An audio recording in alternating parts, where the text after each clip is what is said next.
अमरावतीच्या तिवसा तालुक्यातील मोझरी ते जळका रस्त्याच्या नूतनीकरणासाठी माणिकग्राम धोत्रा गावात गेल्या 3 दिवसापासून आमरण उपोषण असू नये प्रशासनाकडून ठोस कोणतेही पाऊल उचलले नाही। तिवसा येथील सार्वजनिक बांधकाम विभागाने यापूर्वी सेंट्रल रोड फंड CRF मध्ये 40 कोटींचा प्रस्ताव पाठवला आहे। तोच प्रस्ताव शासनाने मंजूर करावा, तुकड्यांमध्ये कोणतेही काम होऊ देणार नसल्याची भूमिका उपोषणकर्त्यांनी घेतली आहे। महिला आणि स्थानिक ग्रामस्थांकडून बस थांबवून मोझरी ते जळका रस्त्याचा नूतनीकरण रुंदीकरणाच्या मागणीसाठी आंदोलन सुद्धा केले।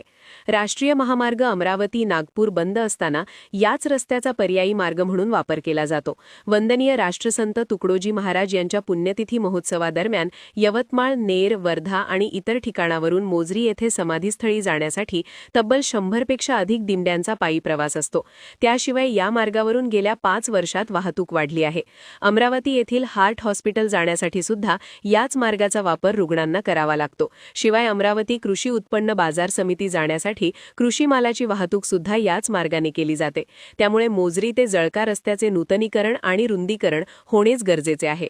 मोझरी ते जळका रस्ता अत्यंत महत्त्वाचा मार्ग आहे। या रस्त्यावर 6 गावातील नागरिकांनी आमरण उपोषणाला जाहीर पाठिंबा दिला आहे। रस्त्याची एवढी बिकट परिस्थिती झाली आहे की गड्ड्यात रस्ता की रस्त्यात गड्डा, म्हणून यांच्यासाठी माझा पूर्ण पाठिंबा असून शासनाने यांची दखल घेण्यात यावी। मोझरी ते जळका रस्ता व्हायलाच पाहिजे। आम्ही आमरण उपोषण मानलं आहे, नाही तर आम्ही उपोषण मागं घेऊ नये ही माझी विनंती आहे। 1990 पासून पाहत आहे की हा रोड प्रदान झाला होता, त्याच्यानंतर पासून हा रोडचं फक्त डागडुजीकरण चालू आहे। आईपर्यंत ते थोडे गड्डे बुजवतात आणि रोड तसाच राहतो।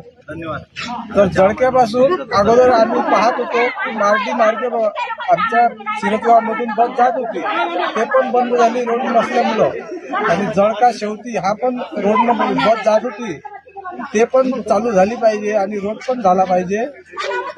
याकरता मी या उपोषणाला पाठिंबा देतो।